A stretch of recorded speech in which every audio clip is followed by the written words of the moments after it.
So it was funny. I'm sitting there the other day, and I'm trying to diagnose a problem on my buddy's Z32 mass airflow sensor. Something's going on. No matter what I do, it's running into an issue where we've replaced the mass airflow sensor. I think it's probably something in the harness. So I started going through the pinouts, and getting resources on this thing in 2025 is getting harder and harder. I spent so much time digging through forums, but I was getting into the backlog, and all the images were gone. So all of the individual wiring diagrams, all that, they're talking about them right above, but then we get down and photo bucket can't be found. Yeah. Or I can't get into it. Or yeah, I hate that. That's hard now because like all those forums used to be really really good repositories, but now as people are taking their personal accounts down, they linked off of things like that. Like you don't always have what you need, and then you kind of rely on like Google image search and hope that somebody else put the same type of thing up, right? Yeah. I mean, so you spent a lot more time, I feel like, on the forums than I did. I was more of a consumer. I definitely was the guy that was a little bit younger and looking to the guys that were a little bit ahead of me that were posting and going through and outlining. Well, so what forums were you active on? Any forums? So the only one that I belonged to was Nico Club. Okay, well that makes sense. You're a Nissan guy like through and diehard, through, right? and I got into it because one of my coworkers was very active in the community. He was our master tech at Nissan, and he built his son a 200 SX S12 and put a VG33 supercharged from the Nissan Frontier into it. And it got talked about on there. The whole build thread was on there. Yeah, that was popular. I was actually friends with Greg Childs, who used to own Nico Club. And, super great guy, really, really good Nissan enthusiast and stuff like that. So, I'm like, I remember being on Nico Club and a lot of the other forums. But it's funny. It's like for me, that was like almost midway forum, because like what ended up happening to me is I remember when forums were like the only thing to reference cars with on the internet. There wasn't really a lot of like, aside from, there used to be, the only thing that people used to do with their cars back, like kind of going back, but not all the way to the beginning, but like is, you ever hear of a site called Car Domain? Yeah, actually I have. So Car Domain used to be like almost like the MySpace of car audio builds, and then it evolved into like putting your car on there to have like, your regular mod list and stuff like that. It was like almost like it was social media. Yeah, social media meets car culture. Yeah. So the funny thing about going to like a Car Domain is like you had some of that stuff, and then it was like these forums. And when I say forums, I think people have a really good idea of what a forum would look like today, right? Yep. Very intuitive and different things like that. But back then, like the forum, like I remember so my first car, my first car was a Toyota. It was a 92 Camry. Great car though. For like the average everyday person, it was. Oh, it's an amazing car. You get you from point A to point B with no problems. It absolutely will. So the problem that pissed me off when I had this, when I got this Camry, was the fact that, so I was always one of those guys that was working during the summers. From the time I was 13 years old and I had working papers, I worked every summer.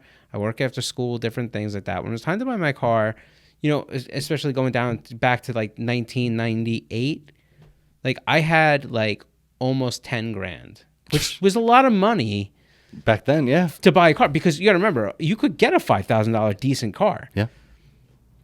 I was looking at a 1G Eclipse GSX, and I really wanted the car, and my dad had a friend who honestly, and he was really, his friend was actually part of really keeping me into cars. So I'm not saying anything bad towards him, but he went to look at the car for us. At the time, I didn't know enough about cars. I was only 16 years old or whatever it was. And he says, the car's been hit. You don't want this car.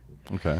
And so he then says, hey, I got this buddy that has a body shop, and he's got a couple used cars, and you should go check out one of them. And we get there, and there's this 92 Camry, and my parents, who were divorced and never agreed on anything, somehow miraculously came to an agreement that I should have a 92 Camry. And so my money, my $9,000 at the time, went to buying this 92 Camry, and I was like super disappointed because all I wanted at the time was like a Civic or an Eclipse. There was only like, you know what I mean? Like there was only a few popular cars back then that were like really popular, you know what I mean? So so I wanted one of those, and it didn't work out. I got a 92 Camry, and I did some outlandish stuff to it.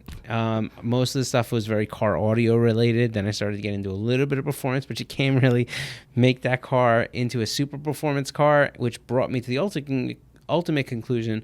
The only way that I was going to make that car something cool was to 3S GTE swap it. So beams, right? That's 3S No, GT. 3S Oh, no, no, I'm GTE sorry. I'm sorry. Is the turbo SW20 turbo engine. Yes, sorry. So I go as far as to source one of these engines, you know, and I have no business really at this point messing with this type of a project. It's just too big for me. I don't know it is, but it is. Bottom line is, there was a forum called Camry Man. This was a great like, name. When you look at these forums, it is basically the equivalent of a list, and every time somebody replies, the post just offsets. My god, twinturbo.net is like that. I forgot about that. Just offsets. This thing keeps going down for pages. Yeah, the search is basically not useful at all. You type in one word, they all come up. I was gonna say it just is a train of letters just over and over again. It's just it's unbelievable, but the only way you could be active in that forum and actually understand what was going on was you had to read it 5 times a day, all the time. You had to know what every single one of those threads did, or else you were lost. Yeah, so I realized as we were talking, I forgot about twinturbo.net. The 300ZX one, it's very much like that old style one. Obviously, when we were talking about Nico, it's more advanced. You know, they have it broken down into sections. Like we saw, it's regular. We saw it's it later, but originally, now I'm thinking back, that was I've gone back and seen that where it looks like a tornado on the page because of all the offsets as it goes down. Got it. Yeah. So that's what the forums were for me, and then they started to get better and better, and they started to use those V-Bulletin platforms, which ultimately gave it structure and different things like that. But yeah, it's tough now because forums aren't really as much of a thing as much as they are almost like an advanced search engine for those cars and a repository for holding information that was once posted there. Yeah, it sucks because like that. There's a lot of aftermarket stuff that there's no manuals, there's no resources for, and those were those resources. Those were those things where the guy who developed the product actually wrote down the information. And to be able to go back and say you have a product from 10, 15 years ago that's no longer listed on their website or whatever, there's only so many places where you're going to find that information. Yeah, there was a lot of good information. I will say that. I mean, everything from factory service manuals that somebody would painstakingly take the time to like scan page by page and make PDFs of, and they would put them on there because you couldn't get as a person get a factory service manual. That's where I got my torque specs when I rebuilt my SR20, was literally off of the spec sheet. They translated over all of the torque values for all the major components into a sheet, and that was hosted up on the website. One of the big, I used to when I was really into DSMs, and some of the forums that used to be really good for me were, obviously there was always DSM tuners and stuff like that. Those are the bigger ones. But then you had local ones like, for us it was New York City DSM, so NYCC DSM, right? And eventually I was a moderator on there, but that was also like a car club, right? Okay. So like we all used to have meetups and stuff, and then the Evo community came in toward, the tail end of the popularity there and whatever it may be. But I think the funny part about some of these forums is like, I remember like Road Rest Engineering, who's a popular shop in California that really has a lot to do with, especially the early DSM and, Mitsubishi type platforms. They had a really good forum, and I remember their forum was more set up in a structure of like FAQ, like Q&A kind of thing. Okay. But those forums were like some of the best places when you first got a car, because first off, you were expected to go read all those stickies. You know That's what something I mean? I don't know if everyone knows even what you're talking about. So the stickies were pinned to the top of like every single one, and then you had go into every the admins that forum were level. yeah. You go into every forum level, and there would be like these stickies, and like if there was a sticky there, you damn well sure better read it, because no one would answer a question without tormenting you unless you knew that you didn't. Oh, you ask got those flamed questions. hard. Like I remember that there was some guys on there that were absolutely vicious. Like what, you couldn't take 2 seconds to look at the stickies and blah blah blah. Like they'll rip into you. Yeah, It that's was what kind of like a searches are rite of for. passage though, because it kind of taught you that you had to Look for actually look something. for something instead of just asking for the answers. 100%. And so you had to have those stickies, but some of those stickies were gold. Like Yeah.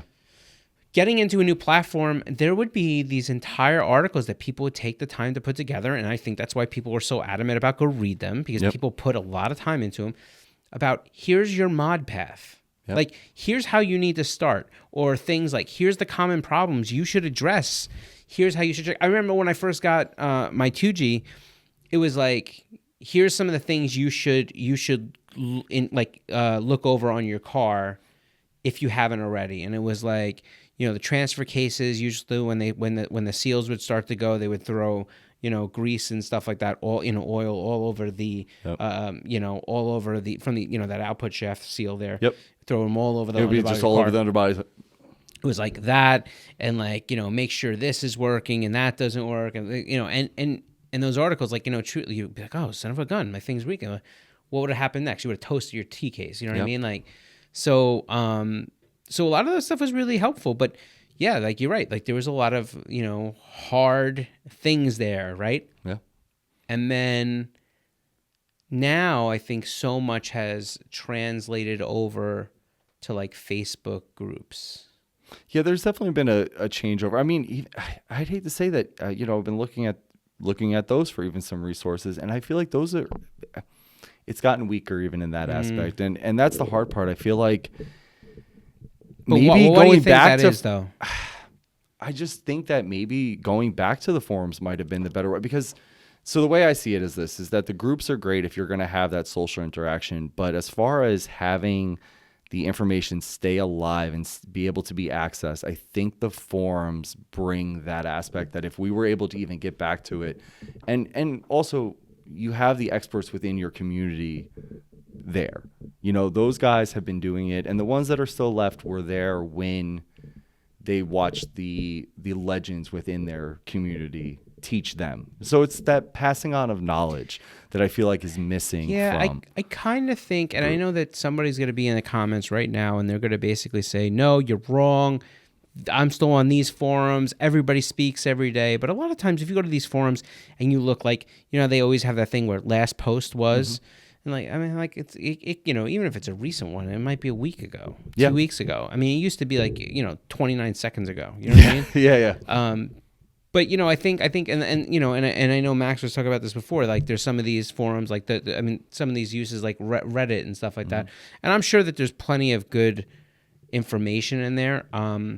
Every once in a while, I'll do some sort of Google search looking for something, and like one of those will pop up, like a thread or whatever it is.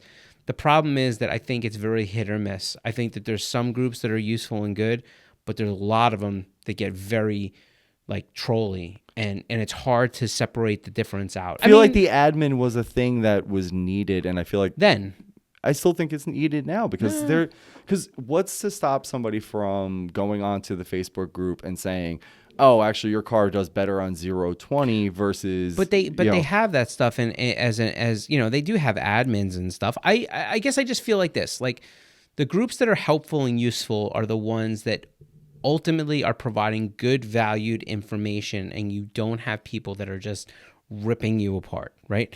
But then what I think has really killed off the forums, besides regular social media, and I do think Facebook groups have a large part in it, is YouTube. And I don't mean that derogatory. The truth is, you don't need.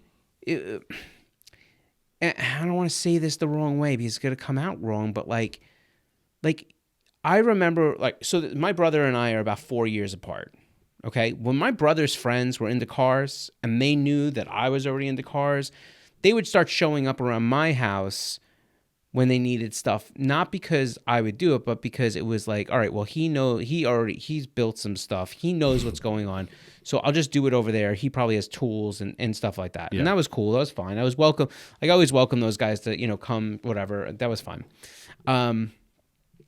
Well, that generation, which is only 4 years different from me, they got to a point, if you bought a complete bolt-on turbo kit. Now, you and I who have built cars know that a bolt-on turbo kit is, if it's a good kit, it's usually a solid day, maybe a day and a half worth of work, depending on how many items you have to remove. I'm not talking about the ones to install it. We got to take the engine out. No. We're talking pull off bumpers, cut up with some wheel well areas, route some stuff, right? Route some pipes and different things like that. Clearance this, make this, bend this bracket. But they've done here. a lot of that research and development where things are going to go, and it's it's right, exactly. Easy. It's a fairly bolt-on affair, and why they call it a bolt-on turbo kit, right? Yep. Now, we know that that's going to go whatever. But we also know that when you open up that kit, there's a chance maybe you're missing a bolt or a screw or, And when I realized about my brother's generation, and I don't mean to stereotype, but like I saw it more firsthand. If they bought a bolt-on turbo kit, it was like they were prepared to try to do the install themselves because they could follow instruction or direction or whatever it was. But if they were missing copper crush washers, they were like, I don't know what to do. You know what I mean? Call them bolt-on boys. That was the thing. And again, I'm not trying to be derogatory, so I'm trying to like think about it in a way of. But like, I think the difference was between them and my generation, and when I mean, it was only 4 years apart, but was the difference that when we started, we didn't have a lot of bolt-on stuff. Like, there wasn't a lot of bolt-on kits, so we got very used to going to places like Moreland Hose or hydraulic hose places for those that don't know locally. And when you need to make stuff or, going to the Tractor Supply or a truck stop or whatever to get T-bolt clamps and like we got used to having to travel all over to find the stuff we wanted to build with. Yep. And I think that definitely set our thought process up a little differently. Because if you came across an obstacle, like you were missing something, you didn't have it, it wasn't like, well, I'll have to wait till next week and call the company and see if they'll send it to me. It was like, let's just go find something that will work. Yep. Right. So I think that there's definitely a strong piece of that. And I think the difference on YouTube channels as we go further and further is now people are searching for the exact thing they're looking to put in, right? Yes. They're saying, if you're going to put an intake in on a Corvette Z06 and you don't work on cars, you're going to type in or whatever, or you're going to type in C6 Z06 air intake install, and it's going to come up, and you're probably going to watch it once on your phone, and then you're going to go out there and start, and then somewhere along the way, maybe you get stuck if you don't have whatever, and you're going to pull the video back up and scroll to that point. Yep. And I guess what I'm saying is there's no need for you to dig through the forums and start printing everything off of because you have an exact live example there. I know, I hate that chair. Chair so much. That's what chairs let me this time. I know, it feels good because I put my arm down. But so we have one chair that we miraculously we switch move back and each forth, other. and we pray that we don't get it because if you lean on the one arm, it like drops off.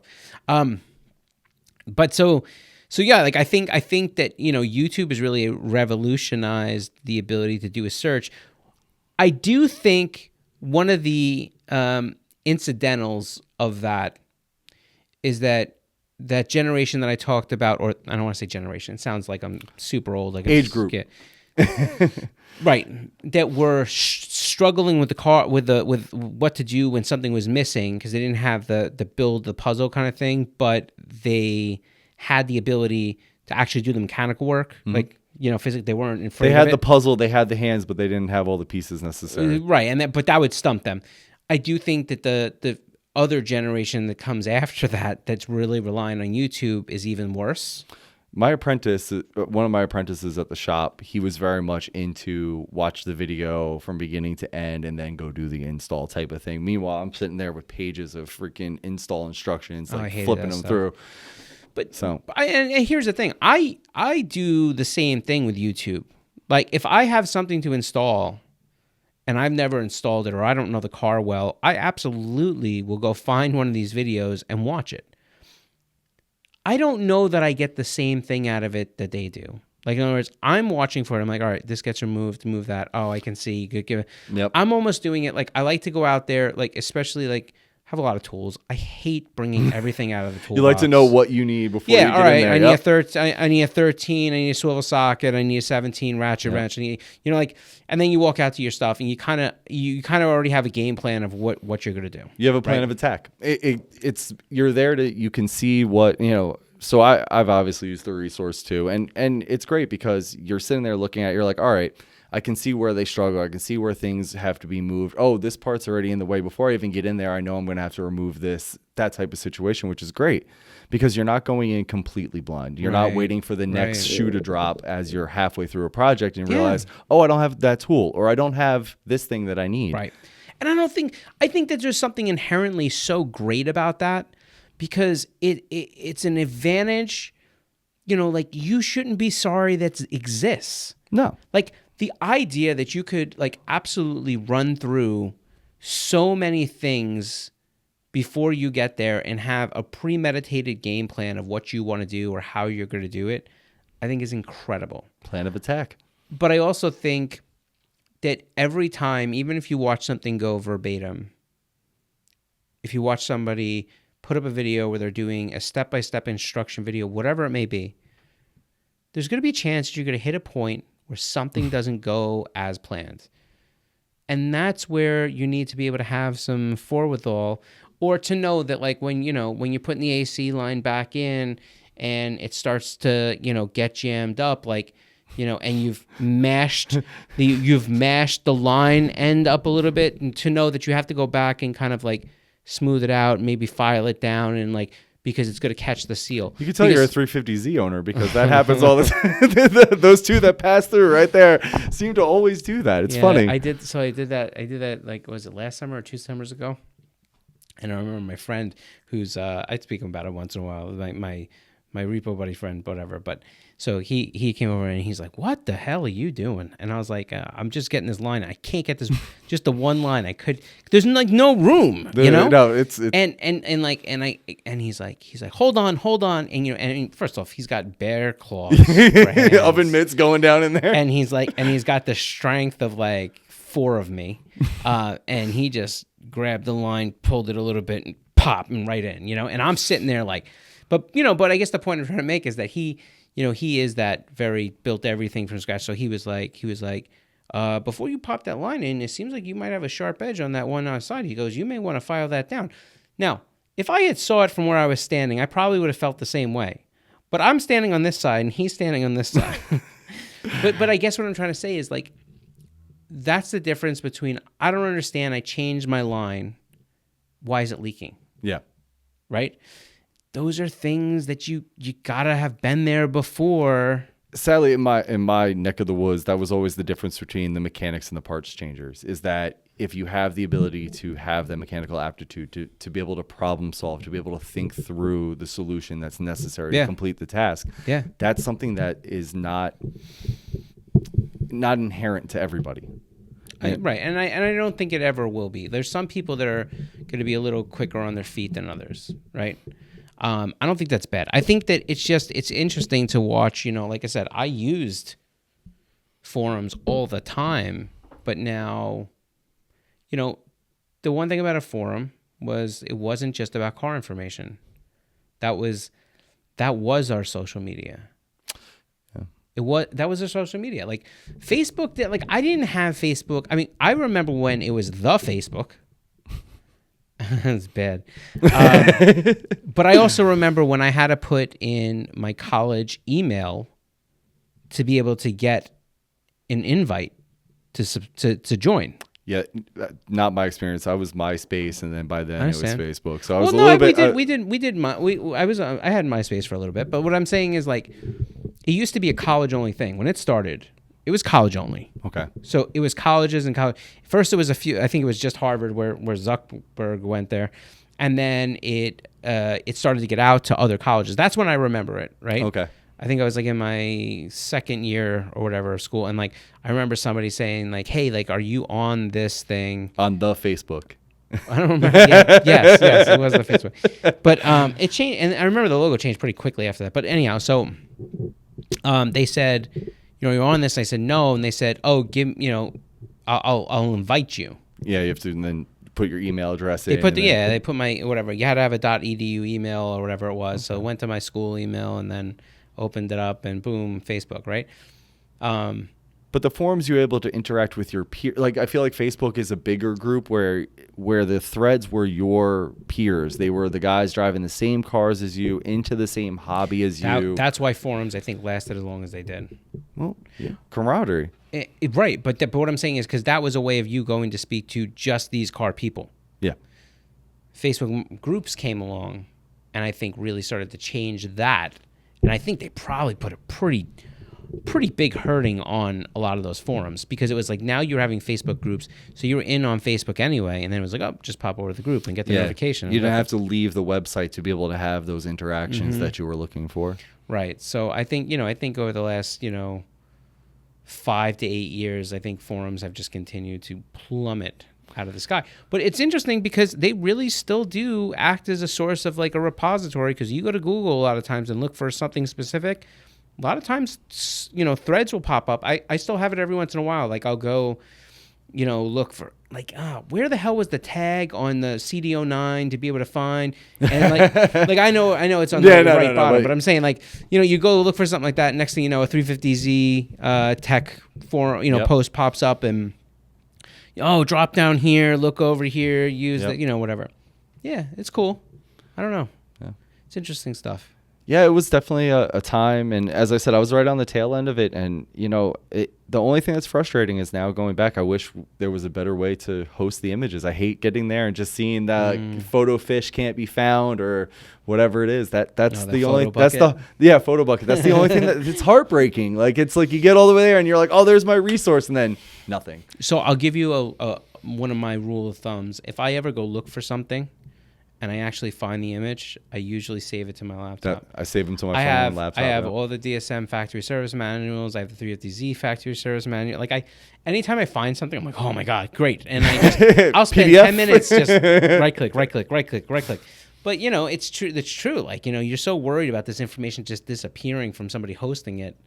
Yeah. And then, wild, right? Yeah, it was a unique time for sure. So I guess the question is, for people out there, you still use forums. If you use them, how often are you on them, and what do you use them for?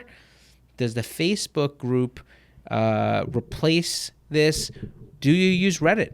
Is Reddit your kingdom? Or is YouTube the resource these days? Or is YouTube the resource? Or are you using a plethora of both? So what's going to be really cool is when we get the glasses, where augmented reality, we'll be able to watch the YouTube video and work on the car at the same time. Yeah, it will be like we're working on that car. Yeah. Anyhow. Take care, guys. Peace out. Peace out.